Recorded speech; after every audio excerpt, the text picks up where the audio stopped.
Hello and Happy New Year once again. My name is Akofa. I am a mother, wife of 11 years and a community-spirited person. I love contributing to education because I am a teacher. I am popular with my primary school, JHS and secondary school projects. So this is who I am. Welcome on board to the Sassy Girl train. Meet my co-host Gifty. Yeah. So the name is actually Enyunam. Yeah. Ama. She's not comfortable with any of that. So she calls me Gifty. She keeps calling me Gifty. This year we are dropping the Gifty. So we are going with either Ama or Enyunam. Alright, so that's me. I would say that I have also been married for 10 years on to 11 really soon. A mother and then also a teacher, just like her. Let me say our stories are same. We started off same and we've been building up since then. Passionate about education too. I'm generally passionate about social life, politics, tourism. I believe that all this country needs really is tourism. I'm passionate about culture, the Pan-African spirit, who we are, our stories. I think that's basically what interests me. So if you want to hear more and get to know more about us, then definitely this is a channel for you. You want to speak to two African women, this is where you should be. So over the holidays, there were some things that stood out, especially with our interaction within the media space. We talked about the Black Girl Train. If you've not seen the video, go and watch it and tell us what you think. And then another thing that came up is the fact that there is a war between Africans and Black Americans. Stick and stay, we'll be right back. But then the other thing that also came up was the fact that some of us got to know that there is actually a divide between Africans and Black America. Okay. Something that I never knew existed, honestly. But there were a lot of videos where people talk about the fact that Africans, you hate us as Black America.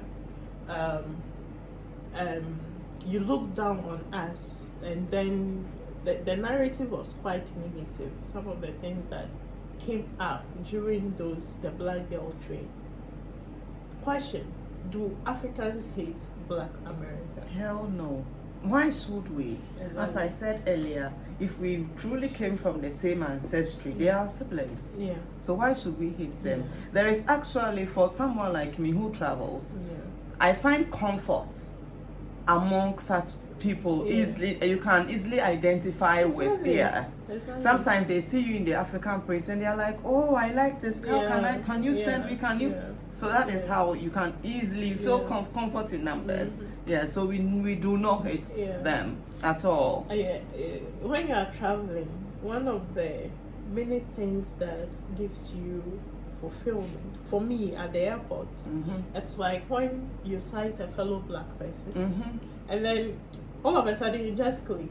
It's like you smile to each other and then you don't talk like exchange words, but it's almost like I've got your back. I see you and I can see you are there. I'm looking out for you. As we kind of like have that message exchange between us. And these are people you've never met. Right? Yeah. So I tend to differ with a lot of the things. The point is, media plays a huge role in us seeing each other as enemies. So you look at the media and then you are seeing that for us as African, honestly, when we look at Black America, we see them through their celebrities. And there is, and there is, we see America on our TV, on the screen. So that is the people they show us. Those are the people we identify with. Exactly. Yeah. And then there is so much negativity that is portrayed, right? When you talk about profanity, over sexualization, there are a lot of things that they show online that are at variance with African belief. Our systems, morality, our values. values. So those things tend to separate us, kind of. But then I think that in this day and age, it will be so ignorant for someone to say that because this is what I see online, that is who you are. So there is this popular line that comedians say about Africans and African Americans. Okay, so when I travel or when Africans travel to the USA, then you are driving and the police stops you. You quickly tell the police that, hey, you are not like them. You are from Africa. No, haven't you heard this popular? Oh yes, I've heard it about 3 times from different comedians. We quickly say, no, we are not like them. We are not African. We are not African Americans. I am an African from. Why do you say I'm a West African? I'm not like them. Because we are conscious of the oppression. Yes. I'm not like them. Yes. And I tend to, anytime I hear this comedy, I agree with the comedian. Okay. Yes, because truthfully, we are different. As you said, culturally, our values are different. The things we can easily, the things that they throw around, the TikTok, through social media, some of them, they're twerking. We don't do that here. Because when you do that, you are tagged. Yes. So these are some of the things that we don't hate anyone. No. Absolutely. We don't. In actual fact, let's talk about just what happened in Ghana during the holidays. You have Black Americans, a lot of them came together. You have McMill, he was in our presidency, and he basically did a music video there. Something that we Africans, even as do not have we don't have access to. But he had complete access to the presidency and etc. Yes, there was a backlash, but even that was not targeted towards him. It was targeted towards our presidency. That you should have thought about security a little more. So, in essence, and then there was the issue of being identified. Like when you go to African market as Black American, you are called Obroni, you are called yes, people. We are called Obroni. I am called Yevu because of the color of my skin. You are called the British lady. Like seriously. But you are called that. You are classified Obroni. No, the point is you need to realize that you are not being tagged because you are Black American. You are being tagged because of your mannerism. And how you behave. And when you go to the market women sees you and they see money. Yes. But it's not just you as Black American. In fact, they don't even know who you are. Because you can just be a fellow African who went to America and came back. But when they see even us who grew up in Africa, and then they can smell a little money on you, they start throwing all sort of appellations and names on you. Oh, so Brony, come and buy from me. They give you some favor, special attention. Because they know you have money. Money to spend. So that is reserved for people that they feel that have a little more money than they do. I think yesterday I shared an experience with you where I met one woman. By her accent, I knew she's lived outside Ghana. So she complained about something that's a typical Ghanaian, like seriously. So I just decided that perhaps she's going through cultural shock. So let me just give her that attention or special favor. So it is because we want to make Ghana very conducive for you. That is why we give special favor, not because Yeah. of where you coming No. from, and not because of who you are. It's because we want to make the place comfortable for you. Besides, that's how we are trained as kids. So the visitor gets the best part of the meal. You're supposed to give the visitor a very special treatment. Welcome, yes, You know, stay, a memorable stay. You treat them well. You welcome them, the food, they get the best part. You make sure that where they are sleeping, it's even true. you don't sleep in such comfort. Yeah. So growing up, that is how we are trained. Yeah. That when you have someone coming into your house, you give them the best that there is. Yeah. And then people also said that during slavery, African generals did not come for them when they were taken outside of Africa. Oh, okay. And on that, I want to state that there is nothing like African general. Africa is not a country. Africa is a continent. Yeah. We do not have a military. Oh, they said African generals. Oh, okay. Right. We do not have a military front. A joint. And right.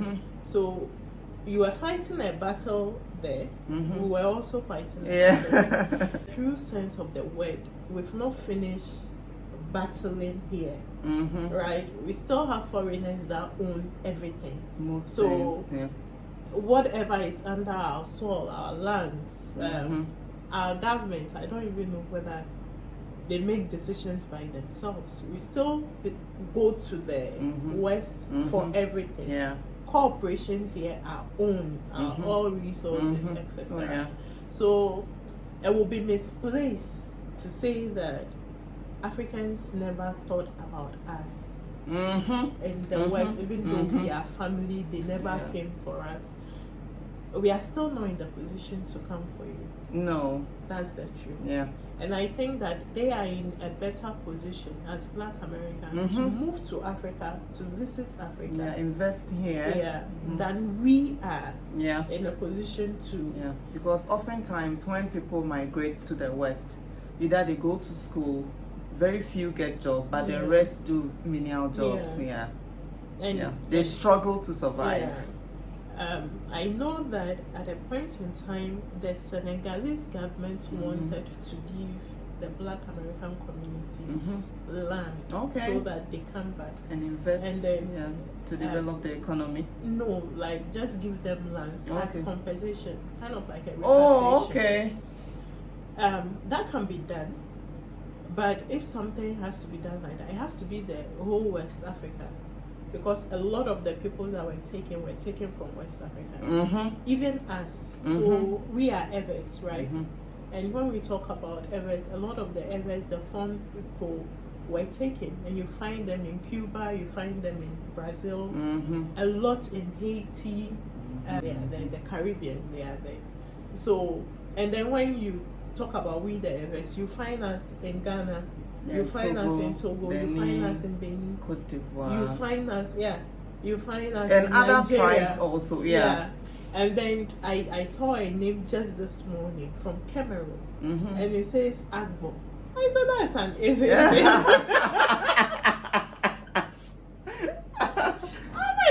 How can you come from Cameroon and